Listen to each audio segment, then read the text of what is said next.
After naman namin mag-strawberry picking ay naghanap muna kami ng pwedeng makainan. At dito nga kami dinala ni Kuya sa May Marosan dahil masasarap daw yung mga pagkain. Pero parang totoo naman kasi ang daming kumakain. So ito yung mga in-order namin, steamed chicken, sotanghon, beef ampalaya, at meron ding sabaw para sa mga bata. Si Fort mismo yung namili niyan. In fairness, totoo, masasarap yung mga pagkain at ang pinaka nagustuhan nga namin dito ay yung steamed chicken. Fast forward, gusto nga din daw ni Fort na ma-experience na sumakay ng kabayo. Kaya ito na yung next na activity na gagawin namin. Nagtanong din pala muna ako kung kaya ba kami ng isang kabayo lang at yes, kaya naman daw. 300 pesos, pero dahil dalawa kami ni Fort sa isang kabayo, may additional na 50 pesos. Nung huling beses akong sumakay ng kabayo dito, medyo malayo yung iniikutan, pero ngayon ito maliit lang. Pero okay na din naman. Kaya lang kapag ganitong dalawa kami, parang nakakatakot sa may dulo, kaya naman todo kapit talaga ako. Para bang anytime pwede ako mahulog, kaya grabe yung kapit ko. Nung nakailang ikot na kami, tinanong ko din si Fort kung okay na siya at yes, okay na daw. Hindi na nga namin natapos yung 30 minutes, pero okay lang. Sulit pa rin naman. Ang next naman namin na pinuntahan ay itong Mines View. Hindi namin nakasama si Alicia kanina nung sumakay kami ng kabayo dahil natutulog. Kaya sabi namin, dito na lang namin siya pipicturan, kaya lang ayaw, natatakot pala. Buti na lang at hindi namin ginising kasi baliwala din pala. Sa iba naming pinuntahan, hindi ganun kadami yung tao, pero dito, grabe ang dami. Maganda din kasi yung view, kaya masarap tumambay at masarap pagmasdan. Nandito pa din pala yung malaking aso na kung saan pwede kayong magpicture. Excited nga ang Kuya Fort, lalo nung makita niya, pero itong si Alicia ay ayaw bumaba.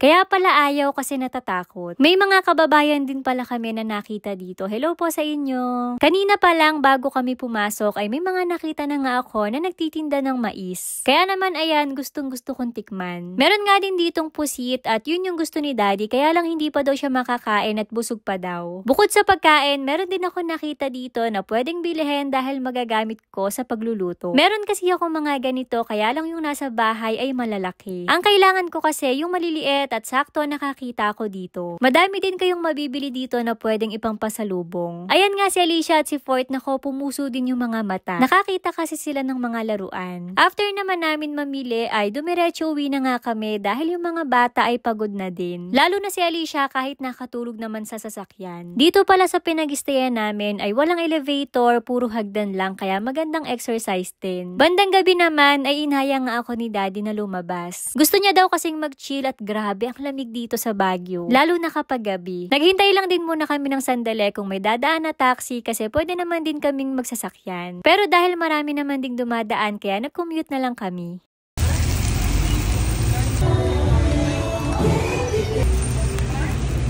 Dalawa lang kami ni Daddy na lumabas ngayon, parang ito na din yung pinaka-date namin. Chill lang ganun. Si Daddy umiinom pero ako taga-ubos ng pulutan.